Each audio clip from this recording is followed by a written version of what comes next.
मेरे किले के सबसे छुपे हुए कमरे में तंग खिड़की के नीचे तुम अक्सर बैठती हो। मेरे मरे हुए दोस्तों में सबसे प्यारी दोस्त। तुम्हारा यह प्यारा और अनोखा एहसास अब भी जिंदा है, उन दिनों से भी ज्यादा जब हम हाथ पकड़कर साथ होते थे। जैसे कोई तारा बुझ जाने के बाद भी सदियों तक रोशनी देता रहता है।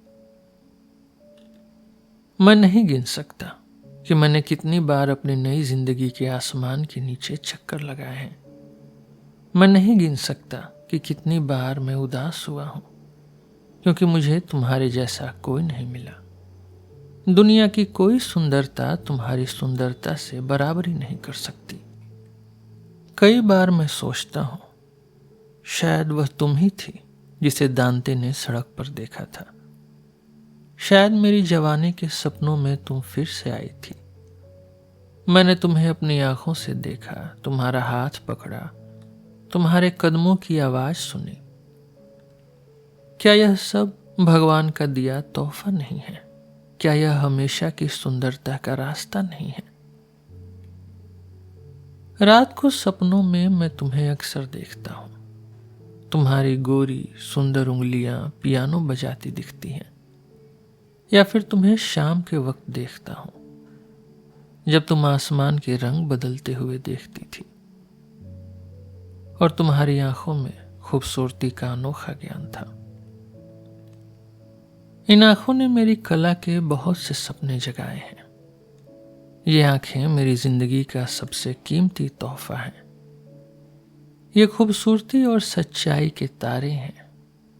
इन आंखों के बिना नाम, पैसा, तारीफ सब बेकार है। दिन शोर और मुश्किलों से भरा होता है। दिन बच्चों और सिपाहियों के लिए होता है। हर दिन की जिंदगी अधूरी है, लेकिन हर रात एक घर लौटने जैसा है, जहां हम भगवान की आवाजें सुन सकते हैं। तुमने मुझे घर लौटना सिखाया था। जब तुम्हारे लिए स्वर्ग का दरवाजा खुलने वाला था, तुमने कहा था, रात को पवित्र समझो। अपने घर से रात की चुप्पी को कभी मत भगाओ और तारों को कभी मत भूलना, क्योंकि तारे अमरता के सबसे बड़े प्रतीक हैं। एक और बार तुमने कहा था, मेरे जाने के बाद भी औरतों का आदर करना, क्योंकि वे सारे रहस्यों के सबसे करीब होती हैं। तब से मैंने तारों और औरतों के साथ बिना शब्दों की बातें की हैं। जब हमारी दोस्ती खत्म होने लगी, तो एक और अदृश्य दोस्त हमारे साथ आ गया। उसने मुझे आशीर्वाद दिया और कहा, अब तुम्हारी खुशी आ गई है। वह दोस्त तब से मेरे साथ है। उसने कई बार मेरी मदद की। कई बार जब मैं गलत करने वाला था, उसने मेरा हाथ पकड़ लिया। कई बार मैं सुंदर चीजों को अनदेखा करके गुजर रहा था, तो उसने मुझे रोककर पीछे मुड़ने को कहा। कई बार जब मैं कच्चे फल तोड़ने वाला था, तो उसने कहा, रुको। उस दिन के बाद से सारी सुंदर और मीठी चीजें मुझे साफ साफ दिखने लगी। नदियां रात में साफ आवाज में बोलने लगी। तारों के आने जाने की मुझे पूरी खबर रहने लगी। मेरा वह दोस्त जो दिखाई नहीं देता, एक दिन मेरे पास तब आया जब मेरा दिल बहुत उदास था और मेरी आंखें अंधी हो गई थी। उसने मेरा माथा सहलाया, मेरे कान में कुछ कहा और मेरा हाथ दबाया। लेकिन तुम फूलों के बिस्तर पर शांत लेटी थी, सुंदर लेकिन ठंडी और सफेद। तुम नहीं हिली, तुम्हारा हाथ नहीं हिला। मेरे लिए वह वक्त एक काली रात जैसा था। मैं बिल्कुल अंधेरे में खड़ा था, कुछ भी नहीं दिख रहा था, बस अपने ठंडे हाथ महसूस कर रहा था। तब मेरे उस दोस्त ने मुझे गले लगाया और मेरा सिर ऊपर उठाया। अचानक घने अंधेरे में मैंने एक तारा देखा, बहुत सुंदर और शांत। उस तारे को देखकर मुझे याद आया, एक शाम मैं तुम्हारे साथ जंगल में चल रहा था। मेरा हाथ तुम्हारी कमर पर था। अचानक मैंने तुम्हें अपने पास खींचा और तुम्हारे चेहरे पर कई चुंबन किए। तुम घबरा गई थी।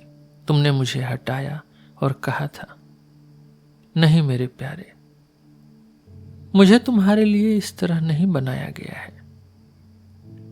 जल्दी ही वह दिन आएगा जब तुम्हारे होंठ और हाथ मुझे छू नहीं पाएंगे, लेकिन तब मैं तुम्हारे ज्यादा करीब रहूंगी। अब वह दिन आ गया था। तुम्हारी निकटता मुझे बहुत मीठी लग रही थी। यह ऐसा प्यार था जो खत्म नहीं होता। तुम्हारी मौत के बाद बहुत बात भी। कई बार मैं उन जगहों पर गया जहां हम साथ थे। एक बार जंगल में तुम मुझे दिखी, पहाड़ से नीचे आ रही थी। तुमने हाथ हिलाया और चली गई। तुम्हें देखकर मेरा दिल खुशी से भर गया। लेकिन तुम सबसे ज्यादा मेरे सपनों में दिखी, मेरी सबसे बड़ी उदासी के दिन की तरह। तुम आध्यात्मिक सुंदरता के साथ एक प्यारे तारे की तरह आई। एक शाम जब संगीत और शोर से तुम दूर चली गई थी, मैं तुम्हारे पास आया और तुमने कहा था, जब मैं नहीं रहूंगी और जब तुम भी शांत हो जाओगे तो शायद यह शाम तुम्हें ज्यादा याद आएगी। किसी रात तुम अपने कमरे में जागोगे तो तुम्हें लगेगा तुम यही रास्ता देख रहे हो और हम दोनों इसी रास्ते पर चल रहे हैं। आज वह शाम मेरे सामने है। हमारी आवाजें संगीत के साथ मिल रही हैं। मुझे नहीं पता कि वह शाम असली थी या ये,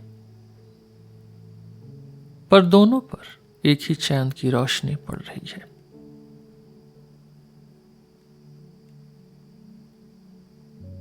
आज के लिए बस इतना ही। हम फिर मिलेंगे आपसे एक नए एपिसोड में एक नई कहानी के साथ। मेरा नाम है रोहित और आप सुन रहे थे सिलेबस विथ रोहित। धन्यवाद।